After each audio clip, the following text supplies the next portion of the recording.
Selamat pagi, Assalamualaikum warahmatullahi wabarakatuh. Salam dan bahagia.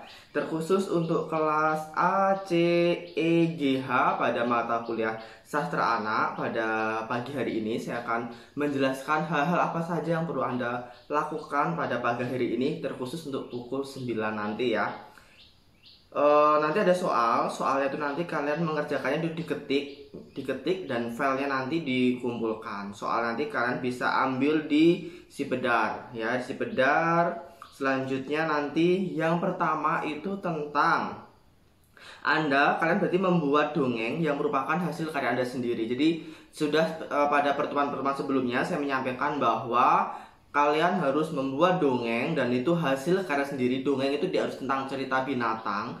Dongengnya Anda tuh bebas, mau mendongeng tentang kehidupan sehari-hari, bertema tentang sekolah ataupun hal apapun tuh bebas. Jadi tidak harus tentang binatang ya, karena itu saya di sini dongengnya tuh lebih luas gitu ya. Saya buat lebih luas.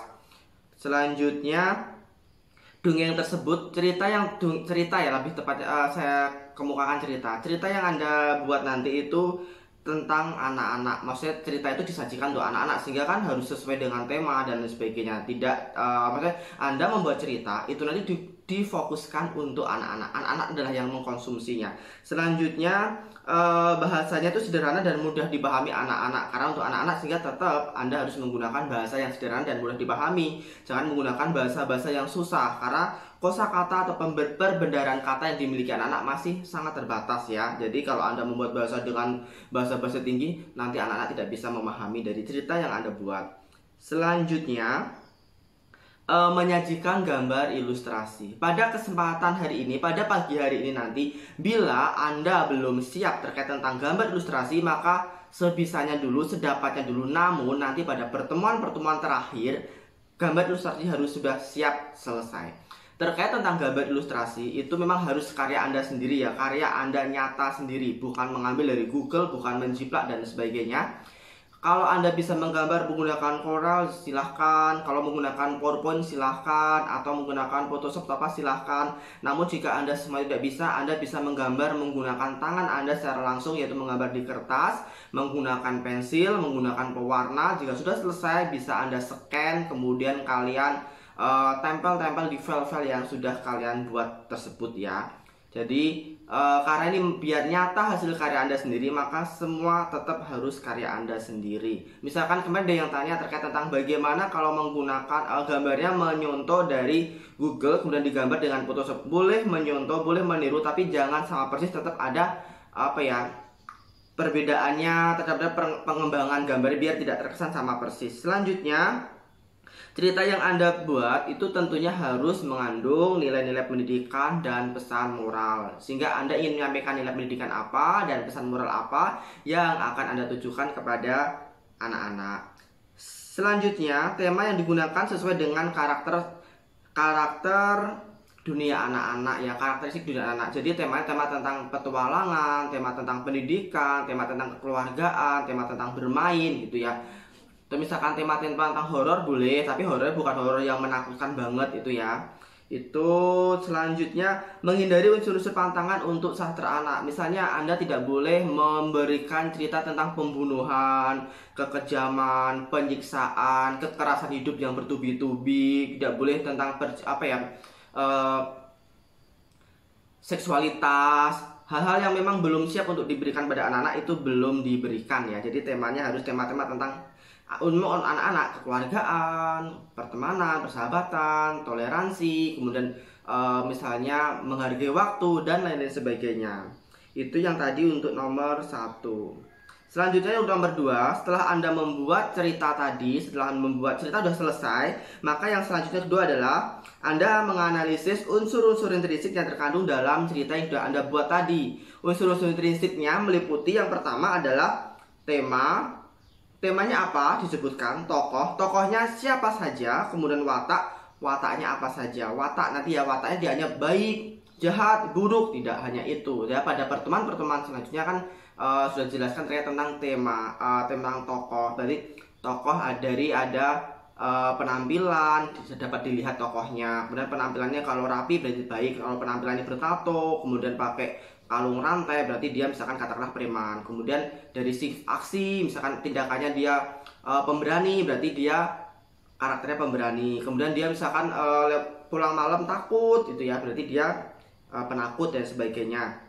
Dan nanti juga ada tentang dari komentar pengarang, komentar orang lain, kita juga bisa mengetahui karakter tokoh tersebut. Selanjutnya nanti ada watak sudah ya. Kemudian ada alurnya apa, alurnya maju ataupun alur mundur. Nanti tetap dijelaskan, misalnya tidak hanya alur maju, alur mundur, tapi alur maju prosesnya apa, misalkan pengenalan cerita, kemudian konflik mulai muncul, kemudian klimaks, anti klimaks, penyelesaian dan sebagainya.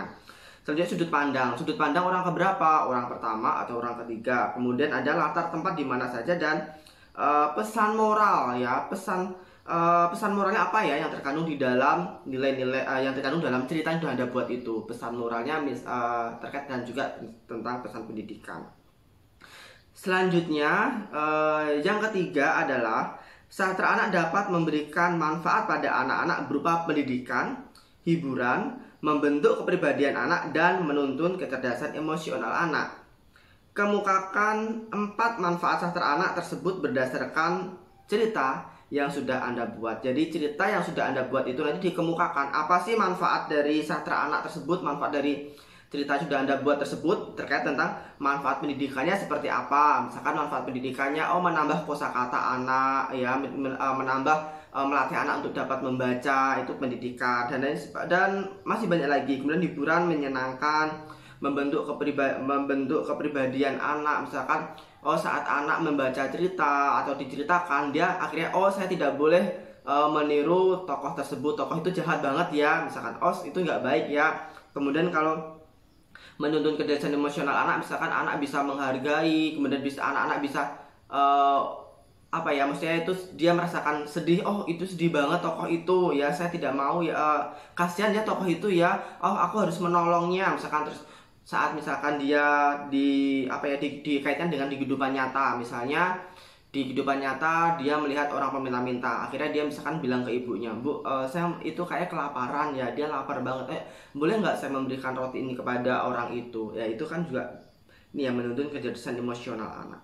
Selanjutnya adalah menurut Anda nanti akan menjelaskan bagaimana ya cara menulis puisi anak untuk anak-anak. Misalkan Anda menghadapi anak-anak dan Anda ingin mengajarkan bagaimana cara menulis puisi anak ya. Nah, di situ nanti Anda menjelaskan alurnya, menjelaskan langkah-langkahnya, tahap-tahap apa saja ya cara menulis puisi anak, sehingga anak-anak itu dapat mudah untuk menulis puisi ya.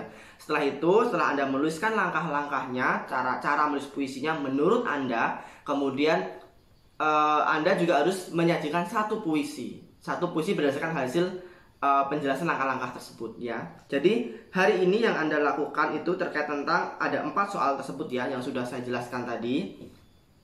Semoga Anda semua bisa mengerjakan sebaik-baik mungkin dan Anda tetap semangat, tetap rajin ya. Apapun yang terjadi Anda tetap semangat, tetap rajin, dan raih mimpi-mimpi kalian, raih cita-cita kalian, dan tentunya raih nilai A khususnya pada mata kuliah sastra anak ini ya. Dan secara umum Anda juga harus meraih nilai A pada mata kuliah lainnya ya, agar nanti saat Anda lulus akan mendapatkan nilai IPK lebih tinggi ya, dan sangat tinggi ya. Saat nanti Anda lulus akan menyandang predikat cum laude ya.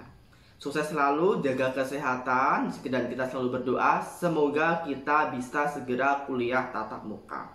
Semangat selalu, terima kasih, selamat pagi, wassalamualaikum warahmatullahi wabarakatuh, salam dan bahagia.